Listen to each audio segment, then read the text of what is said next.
palagraning arga kura kurnita kakiri-kiri korek bumi prakempita padula mangambak-ambak udan dreswur lan lesus sindung riwut magenturan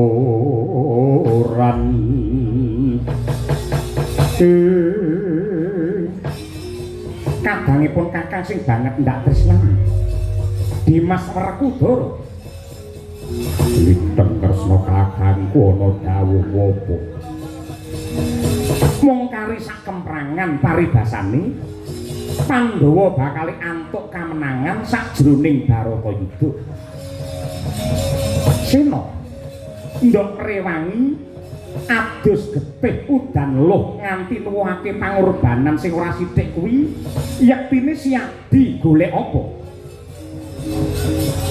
sing atase wis ngancik meh pungkasane Bratayuda ya kene baku entuk takokake wis cetha lamun to paperangan iki dadi telung perkara rampunge utang luare nadar ilange angkara murka wisine Bratayuda bener Werkudara sing jeneng wong perang kuwi lak mesti golek menang banjur upamane Siadi unggul ing yuda kira-kira apa sing ndok goleki Sena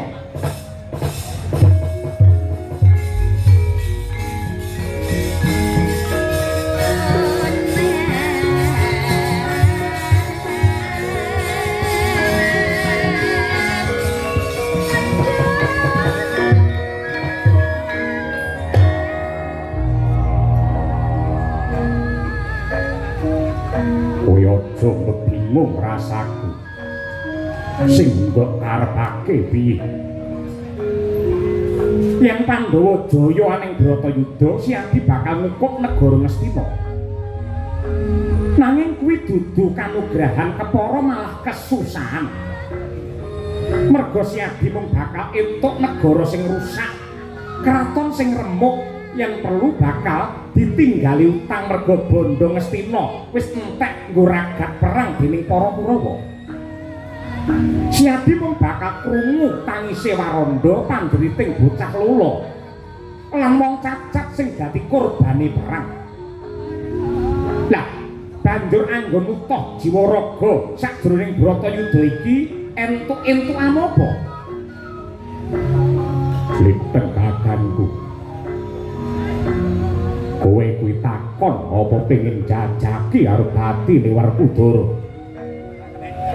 elinga menungsa lair biyen ora nggawa apa-apa ya merga kemurahane pangeran banjur menungsa pinaringan piranti genep lan 1000 kebungahan sing tegese wong urip kuwi tanpa pawitan weruh-weruh mung kari urip banjur tinuntun dening purbane Gusti mula urip sing bener kuwi mung pasrah sumarah tanpa rasa milik marang apa wae tanpa beda lawan sumpahe satriya sing kudu sepi pamrih rame ing gawe jroning Bratayuda iki aku dadi Werkudara dadi pirantine bebener supaya ngisas angkara murka tanpa aku ngarep-arep bebungah apa-apa kejaba mung asli pangeran yen pancen rampunge Bratayuda Pandhawa kudu ngrukti wong cacat ngopeni wong lula bakal ndak tampa kanthi ikhlas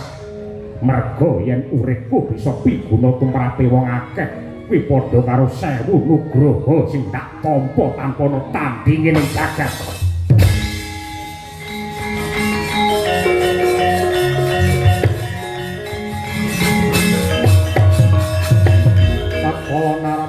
Kresna pantulus sanyakra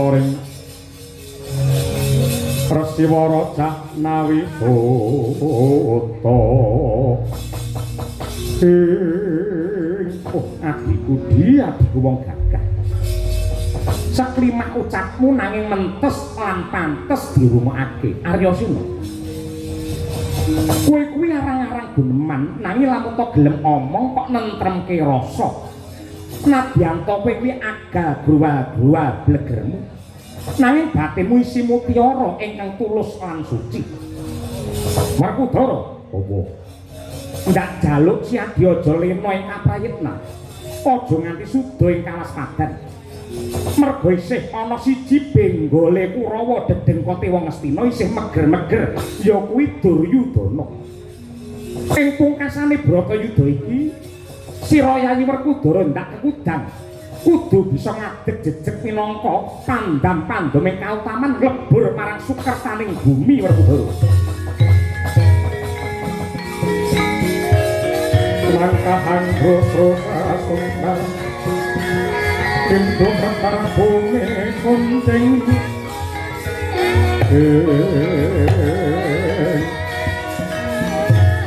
kumaluk kuntor ketok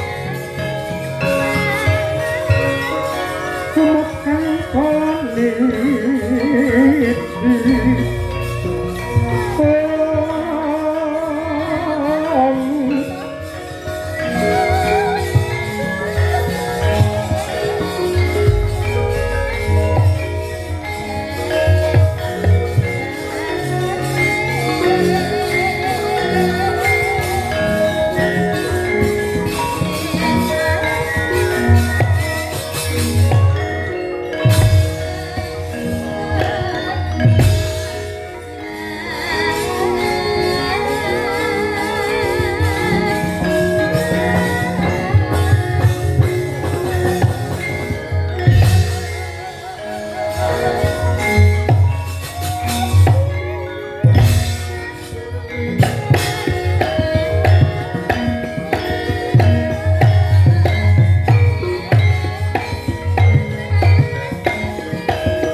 Kacampo samya medali lir kadhet wiledeng koto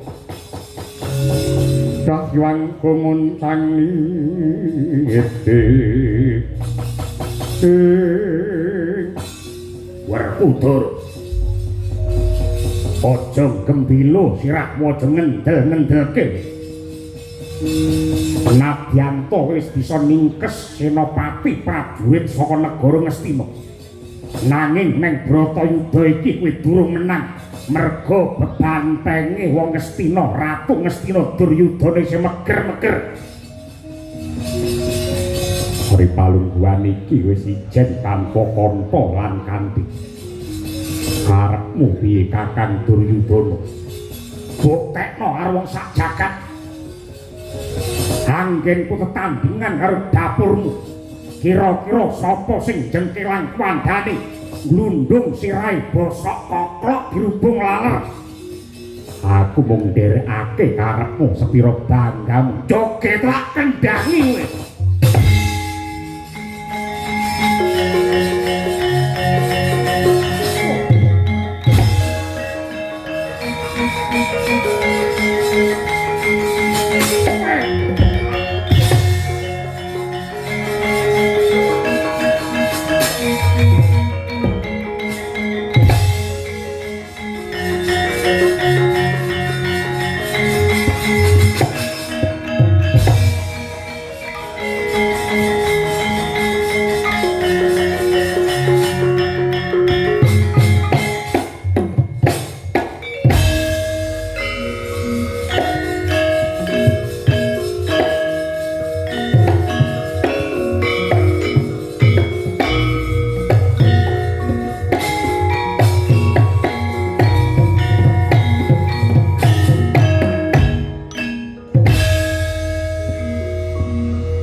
tiban godo singo barong ambyar sirahmu cak puluh lembut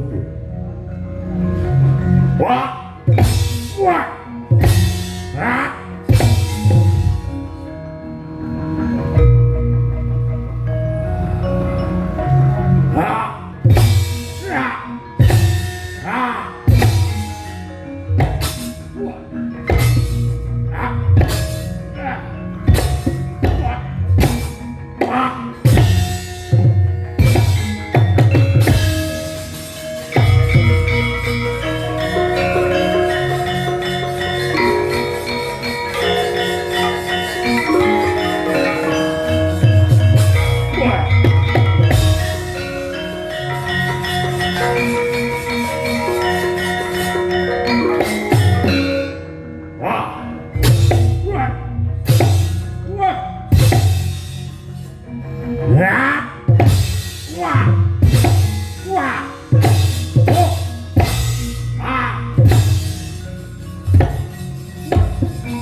geget waca mlintir gumbala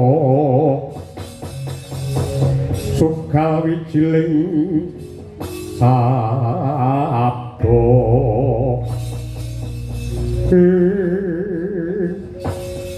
Werkudara kowe aja kemlelet merga saka tumindakmu sing kaya kewan kakangmu Duryudana wujude kaya ngene. Kowe menang perang ning Bratayuda ora bakal entuk apa-apa. Kowe bakal mung nemu negara kotong, malah kowe tak tinggali utang. Nadyanto wong sak donya kabeh ngalembana karo Pandhawa jare Satriya Utama. Ning kanggone Duryudana Pandhawa ki satriya sing nista. Kowe anake Kunti Talibrata. Sebab apa kae kakangmu Puntadewa nek sabar lan uga dipundhut dadi putrane Bathara Darma. Mula jenenge Darmaputra ya Darma Kusuma. Merga oleh selingkuh mbokmu Kunti karo Bathara Darma. Kowe dedep piadepmu kaya Bathara Bayu ora iso basa ora iso ndodhok. Merga kowe sejatine anake Kunti anggene selingkuh karo Bathara Bayu. Mula nutupi kowe dipek anak dadi Kadang Bayu.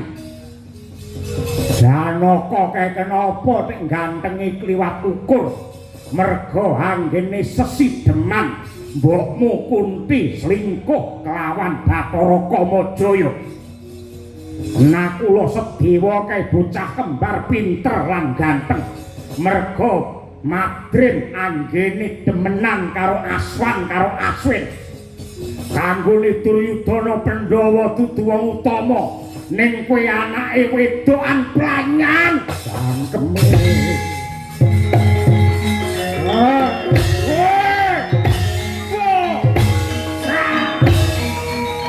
Aku baru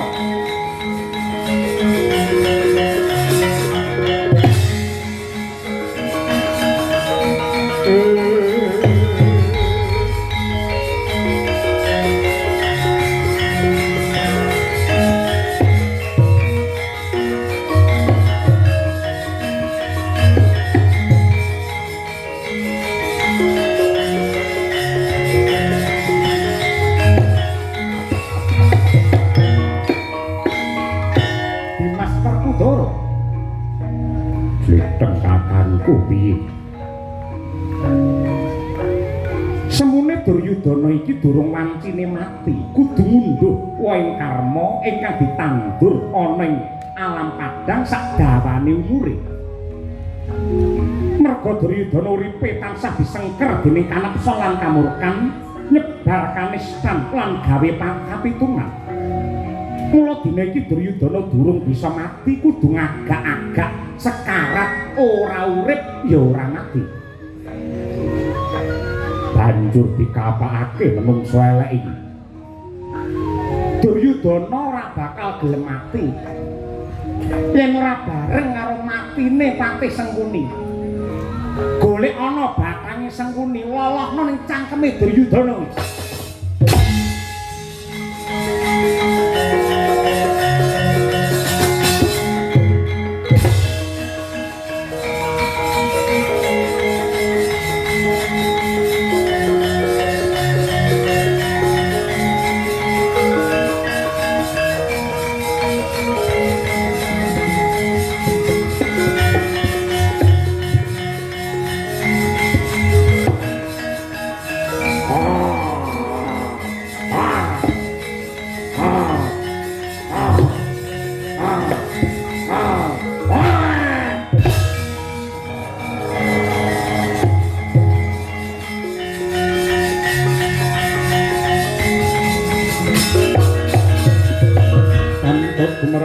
ngembak watang ngrabata mungsuh tangkep dojo kantaran kau saya akti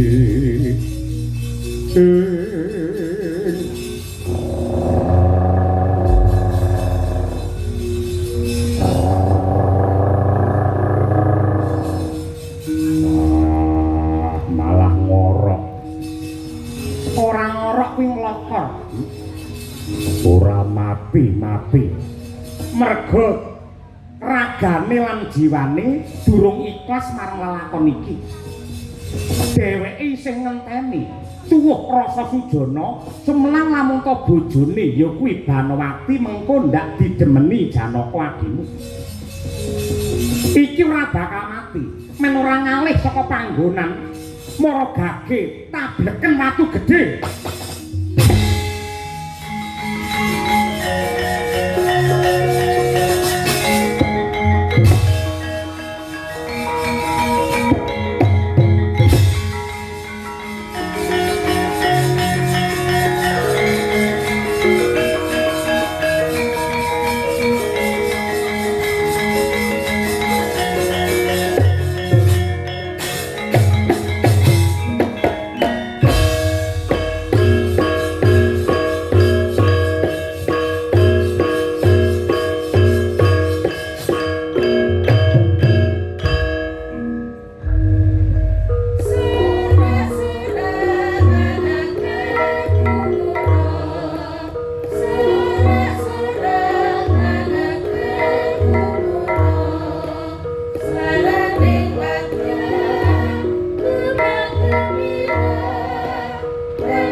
kowe Banowati kowe nang endi wong ayu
dedet lelimengan sepo sepilang samun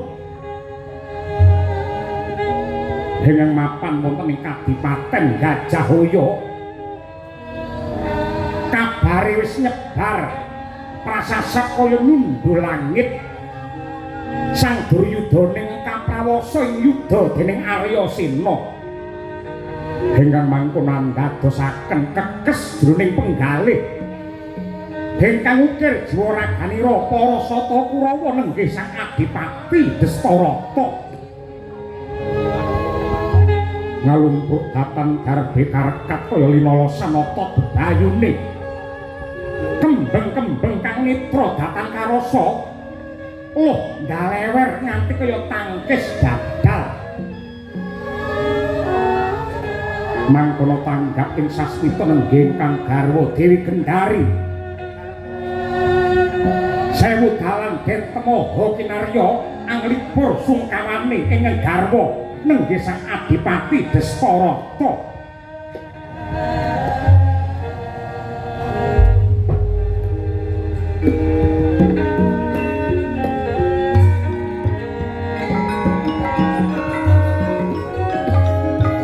Pontang ranting busanane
tresna kang layon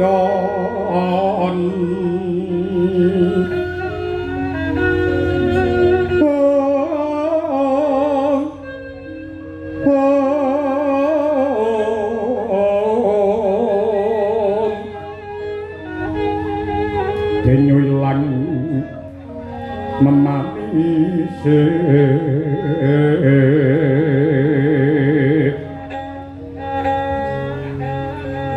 wakananira ayu kumma kucem ra nyomara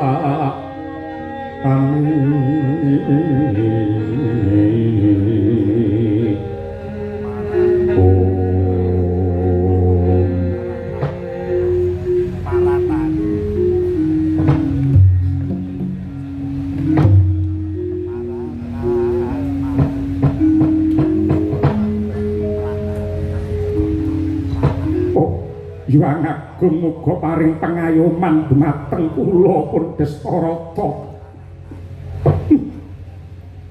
Lakon nek paite kaya ngene. Aku iki duwe anak sing cacahe 100. Anakku kuwi cacahe 100 bareng Bratayuda dadi ludes keles tandes tanpa sisa. Ing atase bocah 100 kok siji-siji ora enek sing urip.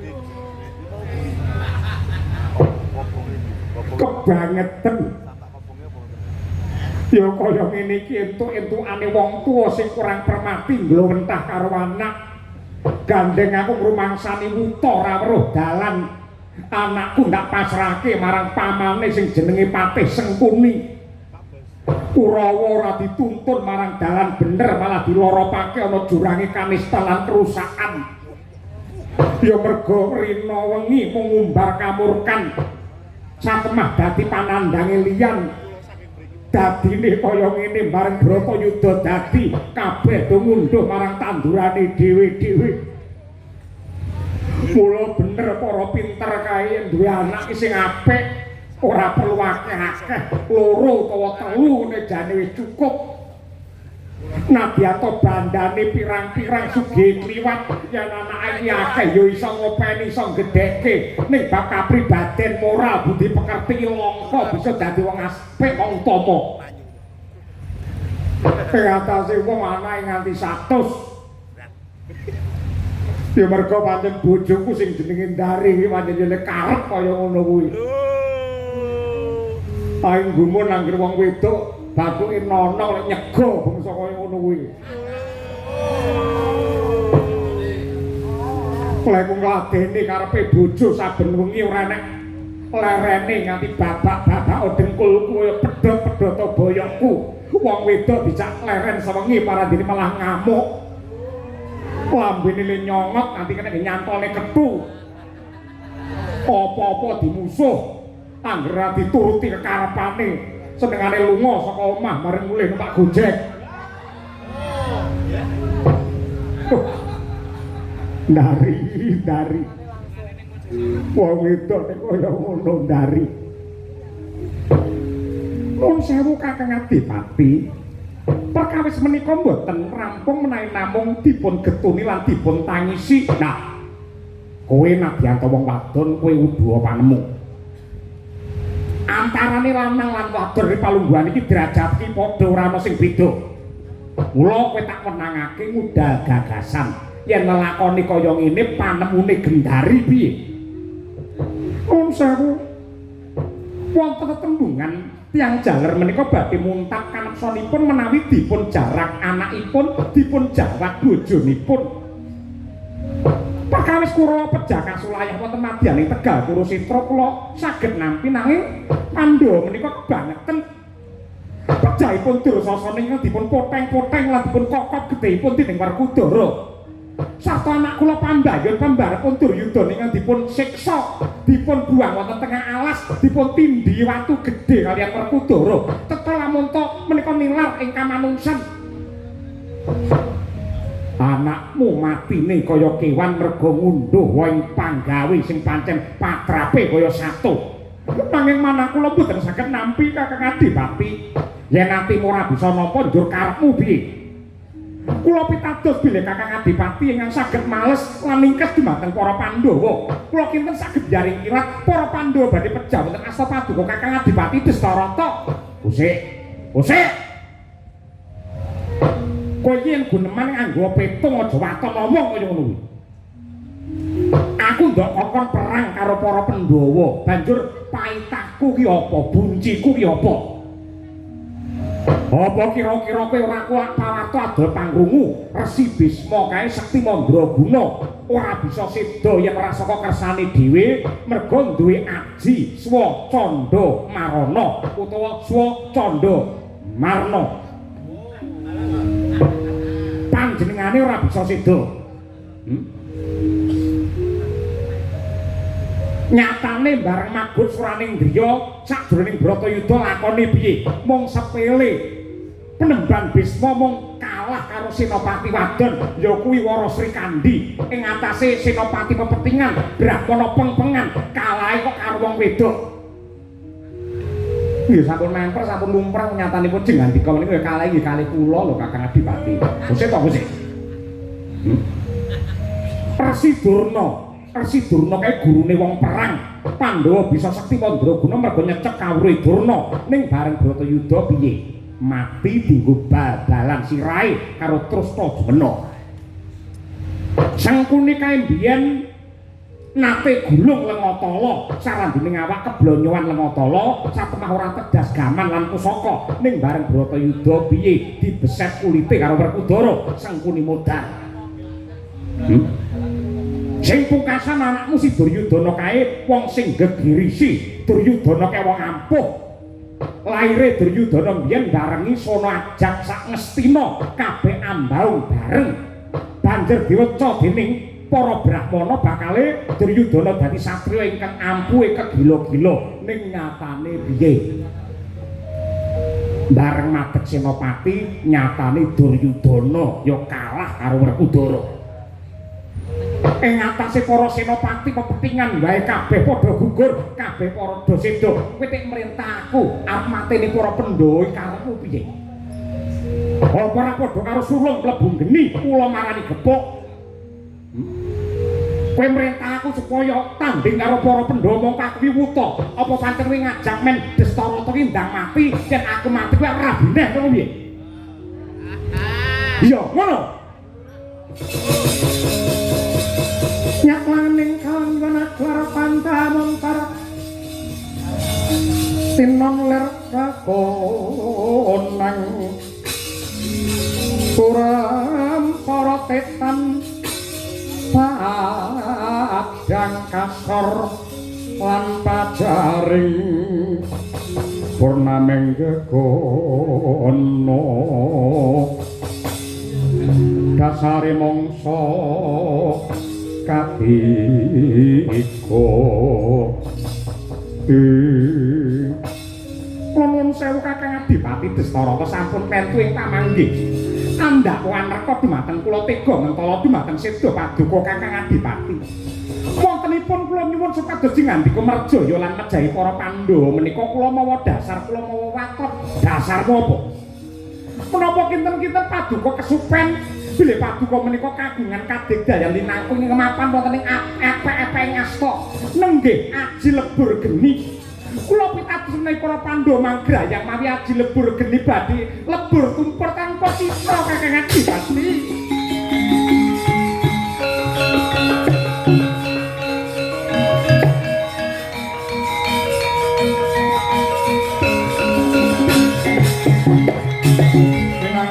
Kinempet-kempet dosang reknaning bawana ya si tukang walang ati ya si tukang ngenesing bias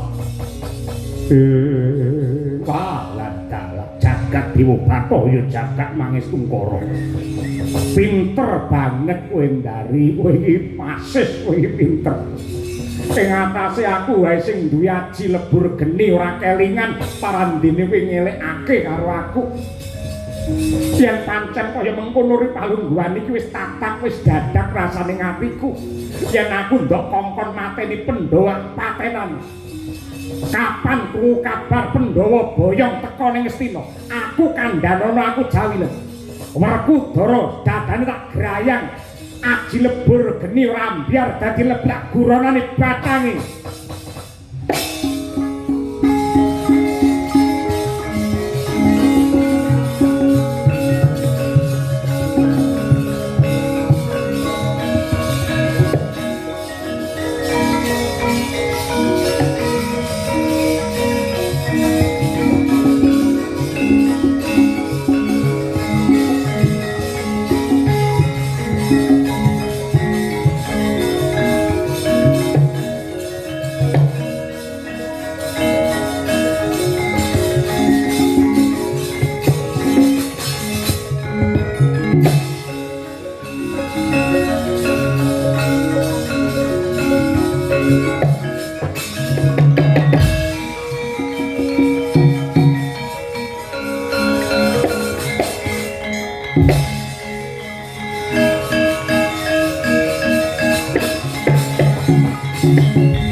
Sang Adipati Dastarata tinuntun dening ingkang garwa Dewi Gendari kerok-kerok Kanang Waja riwenya bra sak bronto-bronto hanekem kang asta kaya arsa gegem para Pandhawa men lebur dadi awu kang mangkono weh Prabawa gara-gara Jawi Wetan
Assalamualaikum warahmatullahi wabarakatuh.